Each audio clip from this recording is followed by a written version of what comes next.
মুরলির তারিখ 22শে জানুয়ারি 2025। মুরলির শিরোনাম, এই অনাদি ড্রামা হল পূর্বরচিত, অত্যন্ত ভালোভাবে বানানো হয়েছে। বাচ্চারা, তোমরা এর পাস্ট, প্রেজেন্ট আর ফিউচারকে খুব ভালোভাবে জানো। প্রশ্ন, কোন আকর্ষণের উপরে আধারে বা ভিত্তি করে সকল আত্মারা তোমাদের কাছে আকৃষ্ট হয়ে আসবে? উত্তর, পবিত্রতা আর যোগের আকর্ষণের উপরে আধারে। এর মাধ্যমেই তোমাদের বৃদ্ধি হতে থাকবে। ভবিষ্যতে বাবাকে অতি শীঘ্র জেনে যাবে। যখন তারা দেখবে যে এত অগণিত সংখ্যক আত্মারা উত্তরাধিকার নিচ্ছে, তখন অনেকেই আসবে। যত সময় অতিবাহিত হবে ততই তোমাদের প্রতি আকৃষ্ট হতে থাকবে। ওম শান্তি। আধ্যাত্মিক অর্থাৎ রুহানি বাচ্চাদের এত জানা রয়েছে যে আমরা আত্মারা পরমধাম থেকে আসি, কথা বুদ্ধিতে তো রয়েছে, তাই না? যখন প্রায় সকল আত্মাদের আশা সম্পূর্ণ হয়ে যায় আর বাকি কিছু অল্প সংখ্যক থাকে, তখন বাবা আসেন। বাচ্চারা, এখন তোমাদের কাউকে বোঝানো অতি সহজ। দূরদেশনিবাসী আসেন সবশেষে, বাকি সেখানে অল্প সংখ্যক থেকে যায়। এখনো পর্যন্ত বৃদ্ধি তো হচ্ছেই, তাই না? তোমরা এও জানো যে বাবাকে তো কেউ জানেই না, তাহলে তারা রচনার আদি মধ্যান্তকে কিভাবে জানবে? এ হল অসীম জগতের ড্রামা, তাই না? অর্থাৎ ড্রামাকে তো ড্রামার অ্যাক্টরদের জানা উচিত। যেমন পার্থিব জগতের অর্থাৎ স্থূল ড্রামার অ্যাক্টররাও জানে যে অমুকে অমুকে এই পার্ট পেয়েছে। যে জিনিস অতীত হয়ে যায় তারই পুনরায় ছোট ড্রামা তৈরি হয়। ফিউচারের তো কেউ বানাতে পারবে না। যা পাস্ট হয়ে গেছে সেখান থেকে নিয়ে আর কিছু কাহিনী সৃষ্টি করেও ড্রামা তৈরি করা হয়, সেটাই সকলকে দেখানো হয়। ফিউচারকে তো কেউ জানেই না। এখন তোমরা জানো যে বাবা এসেছেন, স্থাপনা হচ্ছে, আমরা উত্তরাধিকার পাচ্ছি। যারা এরা আসে তাদের আমরা রাস্তা বলে দিই, দেবীদেবতা পদ পাওয়ার। এই দেবতারা এত উচ্চ অর্থাৎ পদাধিকারী কিভাবে হয়েছে সেটাও কারো জানা নেই। বাস্তবে তো হল আদি সনাতন দেবীদেবতা ধর্মই। নিজেদের ধর্মকে ভুলে যায়, তখন বলে আমাদের কাছে তো সব ধর্মই একটাই। বাচ্চারা, তোমরা এখন জানো যে বাবা আমাদের পড়াচ্ছেন। বাবার ডাইরেকশনেই চিত্রাদি তৈরি করা হয়। বাবা দিব্যদৃষ্টির দ্বারা চিত্র তৈরি করাতেন। কেউ আবার নিজের বুদ্ধির দ্বারাও তৈরি করত। বাচ্চাদের এও বোঝানো হয়েছে যে একটা অবশ্যই লেখো, পার্টধারী অ্যাক্টররা তো রয়েছে, কিন্তু ক্রিয়েটর, ডাইরেক্টর ইত্যাদিকে কেউই জানে না। বাবা এখন নতুন ধর্ম স্থাপনা করছেন। পুরানোর থেকেই নতুন দুনিয়া তৈরি হয়। একটাও বুদ্ধিতে থাকা উচিত। বাবা পুরানো দুনিয়ায় এসেই তোমাদের ব্রাহ্মণ বানান। ব্রাহ্মণই পুনরায় দেবতা হবে। দেখো যুক্তি কত সুন্দর। অবশ্যই এ হল অনাদি, পূর্বনির্ধারিত ড্রামা, কিন্তু অত্যন্ত সঠিকভাবে রচিত। বাবা বলেন, প্রতিদিন তোমাদের অতি গুপ্ত রহস্যময় কথা শোনাই। বাচ্চারা, যখন বিনাশ শুরু হবে তখন তোমরা অতীতের সমগ্র ইতিহাস জানতে পারবে। যখন সত্য যুগে যাবে তখন পাস্টের কোনো হিস্ট্রি স্মরণে থাকবে না। তখন তোমরা প্র্যাকটিক্যাল পার্ট প্লে করো। অতীত কাকে শোনাবে? এই লক্ষ্মীনারায়ণ তাঁদের পাস্টকে একটুও জানে না। তোমাদের বুদ্ধিতে পাস্ট, প্রেজেন্ট, ফিউচার সবকিছু আছে। কিভাবে বিনাশ হবে, কিভাবে রাজধানী তৈরি হবে, কিভাবে প্রাসাদ তৈরি হবে, হবে তো অবশ্যই, তাই না? স্বর্গের দৃশ্যাবলী সম্পূর্ণ আলাদা। যেমন এমন পার্ট প্লে করতে থাকবে, তেমনভাবে জানতে থাকবে। একে বলা হয় বিনা কারণে রক্তপাত। বিনা কারণে ক্ষয়ক্ষতি হয়ে যায়, তাই না? যখন আর্থকোয়েক হয় তখন কত ক্ষতি হয়ে যায়। বম্বিং হয়, এ তো নাটক, তাই না? কেউ কিছু কি করে থোড়াই। বিশাল বুদ্ধির যে হয় সে বোঝে যে বিনাশ অবশ্যই হয়েছিল, অবশ্যই মারামারি হয়েছিল। এমন খেলাও ড্রামায় তৈরি। এ কথা তো বুঝতেও পারে। কোনো সময় কারো বুদ্ধিতে টাচ হয়ে যায়। তোমরা তো প্র্যাকটিক্যালি এখন রয়েছ। তোমরা সেই রাজধানীর মালিক হও। তোমরা জানো যে এখন সেই নতুন দুনিয়ায় অবশ্যই যেতে হবে। ব্রাহ্মণ যারা হয়, যখন ব্রহ্মার কাছে বা ব্রহ্মা কুমার কুমারীদের কাছ থেকে নলেজ নেয়, তখন সে চলে আসে। কিন্তু থাকে তো তারা নিজেদের ঘর গৃহস্থিতেই, তাই না? অনেককে তো তোমরা জানতেই পারো না। সেন্টারগুলোতে কত মানুষ আসে, একজনকে কি স্মরণে রাখা যায়? না, যায় না। কত ব্রাহ্মণ বৃদ্ধি হতে হতে অগণিত হয়ে যাবে, সঠিক হিসেব বের করা যাবে না। রাজা কি জানে? না, জানে না যে আমার প্রজার সংখ্যা সঠিক কত।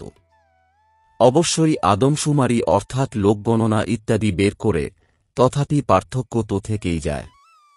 এখন তুমিও স্টুডেন্ট, এত স্টুডেন্ট। সব ভাইদেরই অর্থাৎ আত্মাদের স্মরণ করতে হবে, একমাত্র বাবাকে।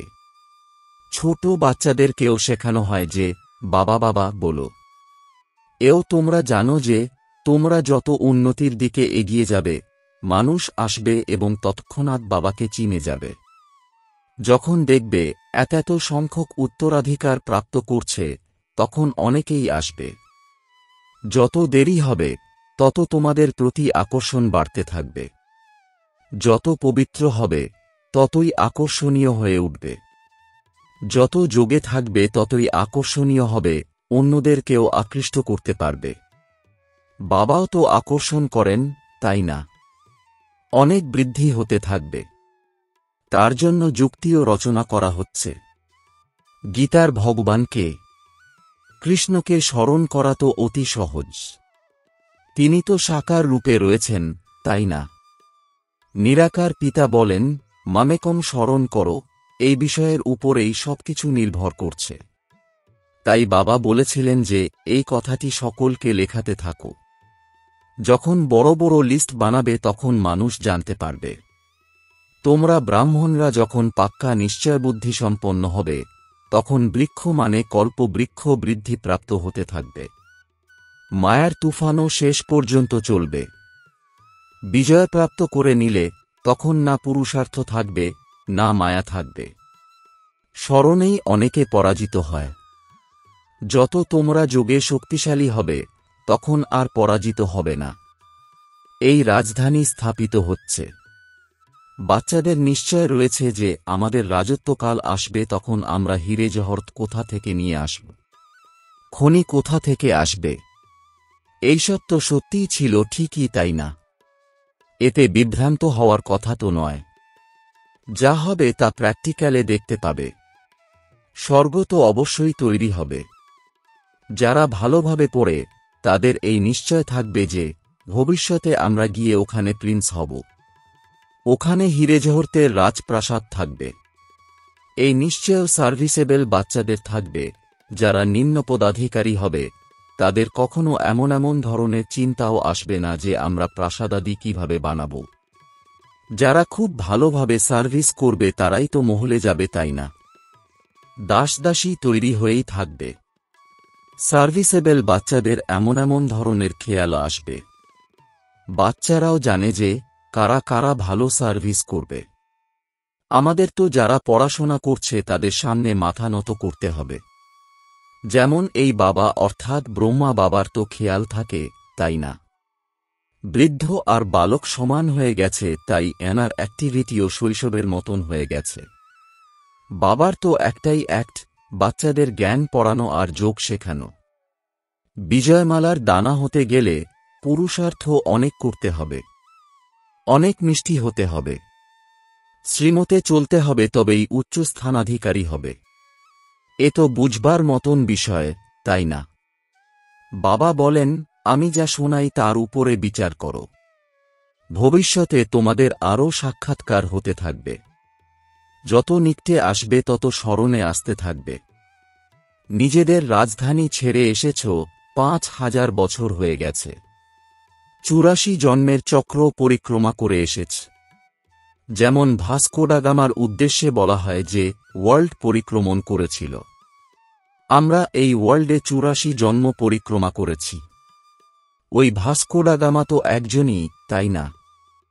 ইনিও তো এক, যিনি তোমাদের ৮৪ জন্মের রহস্য বোঝান।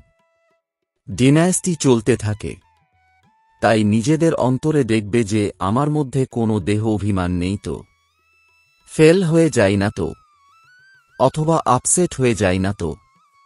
তোমরা যোগে থাকবে, শিব বাবাকে স্মরণ করতে থাকবে, তাহলে তোমাদের কেউই অর্থাৎ মায়া থাপ্পড় ইত্যাদি মারতে পারবে না। যোগবলই হল তোমাদের ঢাল। কেউ কিছু করতেই পারবে না। যদি কেউ আঘাত পায় তবে তার অবশ্যই দেহ অভিমান আছে। দেহী অভিমানীকে কেউ আঘাত করতে পারে না। ভুল নিজেরই হয়। বিবেক এ কথা বলে যে দেহী অভিমানীকে কেউ কিছু করতে পারবে না, তাই দেহী অভিমানী হওয়ার প্রচেষ্টা করা উচিত। সকলকে পেগাম দিতে হবে। ভগবানুবাচ মন্মনা ভব। কোন ভগবান? বাচ্চারা, এও তোমাদেরকেই বোঝাতে হবে। ব্যাস, এই একটি কথাতেই তোমাদের বিজয় হবে। সমগ্র দুনিয়ায় মানুষের বুদ্ধিতে কৃষ্ণ ভগবানুবাচই রয়েছে।